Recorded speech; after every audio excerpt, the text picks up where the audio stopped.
A nearly trillion-dollar problem is moving silently through the foundation of the American financial system. It is not in the stock market tickers or the evening news headlines.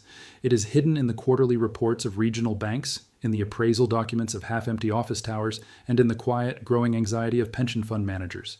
This is the story of $929 billion in commercial real estate debt that is coming due. The official story says this is manageable, a challenge that lenders and borrowers will work through together. But the data, the structure of the markets, and the undeniable shift in how we live and work tell a different story. This is a documentary about a collision between a mountain of debt from the past and a present reality that can no longer support it. This is about what happens when extend and pretend runs out of road. The official action, the public-facing narrative from regulators and major financial institutions, is one of calm assurance. They speak of a maturity wall that will be worked through. Stress tests are cited, pointing to the large banks' sufficient capital buffers. The message is designed to project stability, to prevent panic, and to allow for what they hope will be a slow, orderly adjustment. This official stance matters because it is the bedrock of public confidence. Our entire financial system is built on trust. The trust that your bank will have your money, that your pension will be there, that the institutions in charge are steering the ship through rough waters with competence. When the authorities say the situation is under control, most people have no choice but to take them at their word. They are the experts, after all. This official calm allows the day-to-day machinery of the economy to keep humming. Businesses apply for loans, depositors keep their money in accounts, and investors allocate capital based on the perceived stability of the system. But this official narrative exists in tension with a set of very hard, very cold numbers. It focuses on the system's overall ability to absorb losses, which may be technically true in an aggregate academic sense. However, it often glosses over the acute, concentrated pain points. It is like saying a body can survive the loss of a limb because the other limbs are healthy, without discussing the trauma, the bleeding, and the permanent disability that the loss of that limb will cause. The calm language about working through issues masks the brutal mechanics of what that work entails. Borrowers begging for extensions, banks making concessions to avoid foreclosure, and assets slowly being written down in value over years in hopes of a market recovery that may never come. The official action is to manage the descent, to let the air out of the balloon slowly so it does not pop. This is why they are not sounding alarms. An alarm would cause the very panic they are trying to avoid. It would trigger a run on vulnerable banks, a freezing of credit, and an immediate catastrophic repricing of assets. So the story they tell is one of patience and process. They acknowledge the challenge but frame it as a series of individual negotiations, not a systemic event. This is the necessary fiction of modern finance during a slow-burn crisis. Everyone in a position of authority has a powerful incentive to maintain this fiction for as long as humanly possible. Because the moment the fiction breaks, the losses cease to be theoretical accounting entries and become realized capital-destroying events. The $929 billion figure becomes not a wall to be climbed, but a wave about to break. To understand why this debt is so problematic, you must understand the fundamental contrast between the paper market and the physical market. The paper market is the world of loans, bonds, securities, and balance sheets. It is where a building is not a physical structure of glass and steel, but a line item with a value derived from a formula, net operating income divided by a capitalization rate. For years, this paper value soared. Money was cheap, demand for space seemed perpetual, and the formula spit out ever higher numbers. Loans were made based on these optimistic paper values. The physical market, however, is the ground truth. It is the world of leasing desks, of foot traffic, of electricity bills, and of actual tenants writing rent checks. This is where the story diverges. In the physical market, particularly for office space, a profound and likely permanent shift has occurred. The demand for dense, centralized office space has fractured. The adoption of remote and hybrid work is not a temporary trend. It is a rewiring of corporate philosophy and employee expectation. Companies have realized they can operate with less space. Employees have recalibrated their lives. The physical need for millions of square feet of office space has diminished. So, we have a stark divergence. The paper market, laden with debt, still carries the ghost of pre-2020 valuations. The physical market is speaking a different language. Vacancy rates at 20, 25, even over 30% in major downtown cores. Rents are declining. A building's actual income, the numerator in that all-important value formula, is falling. At the same time, interest rates have risen dramatically, which pushes the capitalization rate, the denominator in the formula, higher. A lower numerator divided by a higher denominator means a drastically lower value. The physical reality is that many buildings are now worth 40, 50, or 60% less than their peak paper value from just a few years ago. The $929 billion in loans, however, were written against those old, higher paper values. This is the heart of the crisis. The paper obligations have not changed. They are fixed, rigid numbers on a ledger. But the physical assets backing those obligations have shrunk in economic substance. The collateral has evaporated. When a $100 million building with a $70 million loan is now a $55 million building, the math is unforgiving. Refinancing that $70 million loan is impossible on those terms. No new lender will provide $70 million against $55 million of collateral. The paper world is demanding a payment the physical world cannot generate. The evidence of this collapse in value is not just in vacancy signs, it is embedded in the vault, in the inventory, in the supply-side data that few look at, but that tells the definitive story. Consider the commercial mortgage-backed securities market, the CMBS market. This is where pools of commercial real estate loans are bundled into bonds and sold to investors. The performance data from these bonds is a real-time biopsy of the physical market. Special servicers, the entities that handle troubled loans in these pools, are seeing their workload increase. The rate of loans that are delinquent or have been flagged for potential trouble is creeping up. This is not anecdote. It is quantitative data flowing through the system. Furthermore, look at the sales data, or rather, the lack thereof. Transaction volume for commercial real estate, especially offices, has plummeted. Why? Because for a sale to happen, a buyer and a seller must agree on a price. Sellers, often clinging to yesterday's paper valuations or unable to accept the loss, are reluctant to list at today's physical market prices. Buyers, seeing the fundamental shift, are only willing to pay steep discounts reflecting the new reality of lower income and higher risk.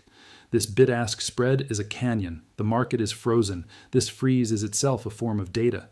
It tells you that the true price discovery, the brutal moment when an asset actually sells for what it is worth today, is being avoided at all costs. The inventory of potentially distressed assets is building up in the shadows, on bank balance sheets labeled as held for investment, in funds that are delaying mark-to-market valuations. The supply of properties that need to sell is growing, but the supply of transactions is shrinking. This is a pressure cooker. The vault is filling with assets that are difficult to value and harder to sell, but which everyone knows are worth less than the loan amount attached to them. The data from the leasing front is equally grim. Beyond headline vacancy, there is the concept of shadow vacancy. Space that is technically leased but not actually being used, as companies occupy less of their footprint. There is also the quality of the tenancy. Creditworthy, long-term anchor tenants are not renewing at the same scale. The income streams supporting these buildings are becoming weaker and more uncertain. All of this supply-side data, the rising delinquencies, the frozen sales market, the weak leasing, paints a consistent picture. The physical foundation supporting nearly $1 trillion in debt has deteriorated.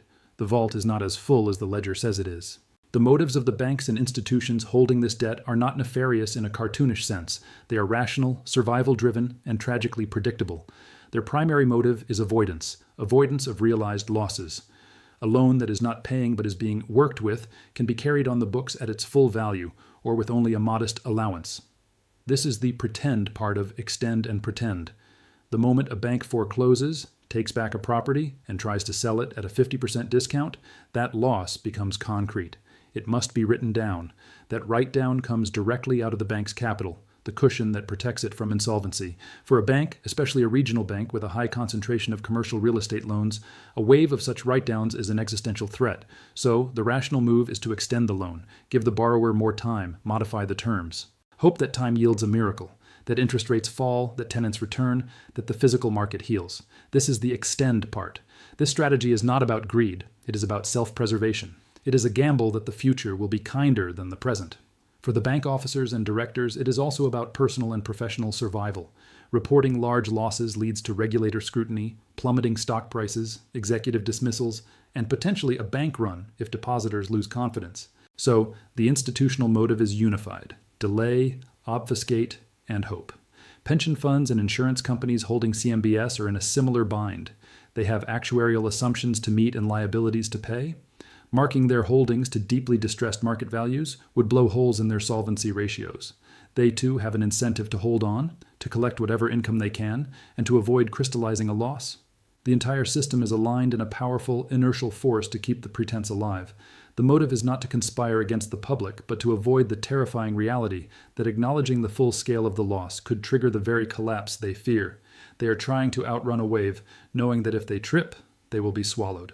Amid this institutional calculus, there is the retail investor, the individual saver, the pension beneficiary. Their psychology is not one of cold balance sheet management, but of trust, hope, and often a lack of information. They have been taught for decades that banks are safe, that pensions are secure, that real estate is a solid long-term investment. They see the official calm from authorities and assume the experts have it handled. There is a profound empathy to be had for this position. People are busy with their lives, their jobs, their families, their daily struggles.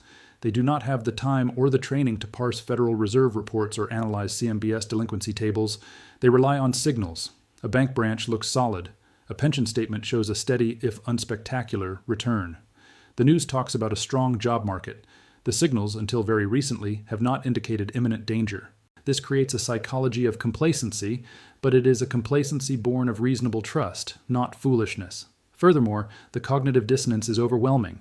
The idea that a building you see every day, a massive glass tower in your city's downtown, could be a financial zombie, a liability masquerading as an asset, is difficult to grasp.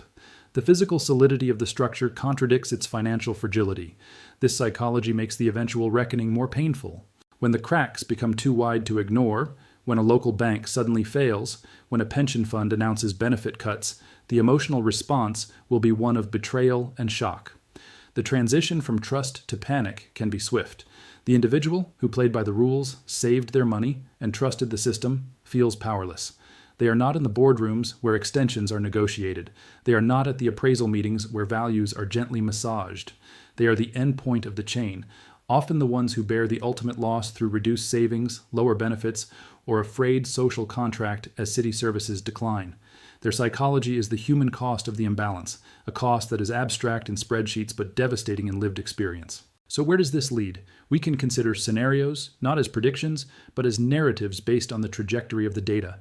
One scenario is the slow grind. This is the path the authorities are desperately trying to engineer. Losses are taken gradually, over many years. Banks slowly build capital. Distressed assets are sold off in pieces, not in a flood. The economy weathers a prolonged period of sluggish growth, but no single catastrophic event breaks the news cycle. Cities adjust painfully to lower tax revenues. This scenario is one of managed decline, where the $929 billion problem is not solved, but digested in small, less lethal bites. Another scenario is the trigger event, a specific, unforeseen shock, or simply the cumulative weight of too many maturities in a single quarter, overwhelms the extend and pretend strategy for a key institution. A major non-bank lender fails. A prestigious property is foreclosed upon and sells at a shockingly low price, setting a new, terrifying market benchmark. This could spark a crisis of confidence. Depositors might flee regional banks perceived as weak. The CMBS market could seize up entirely. Funding for all but the safest borrowers could evaporate. This scenario looks like a rapid repricing, a violent but accelerated adjustment where the hidden losses are forced into the open over a period of months, not years. In this scenario, the pressure cooker explodes. A third scenario is the policy intervention. Seeing the slow grind becoming too painful or the trigger event looming, authorities could intervene in unprecedented ways. This could involve a new government-backed financing vehicle to refinance troubled loans at below-market rates, effectively a bailout of the property owners and lenders. It could involve regulatory forbearance on a massive scale, allowing banks to ignore accounting standards for a prolonged period. This scenario would socialize the losses, spreading them across taxpayers or currency holders, and would likely have significant long-term consequences for moral hazard and market discipline. Each of these scenarios has vastly different implications for the economy, for investors, and for everyday citizens, but they all stem from the same source, the immense unresolved tension between $929 billion in paper debt and a physical reality that has moved on. The system is trying to reconcile these two worlds. The process of that reconciliation, whether it is slow and grinding or sharp and sudden, will define the financial landscape for years to come. The numbers are clear. The imbalance is real. The only remaining question is how the story ends.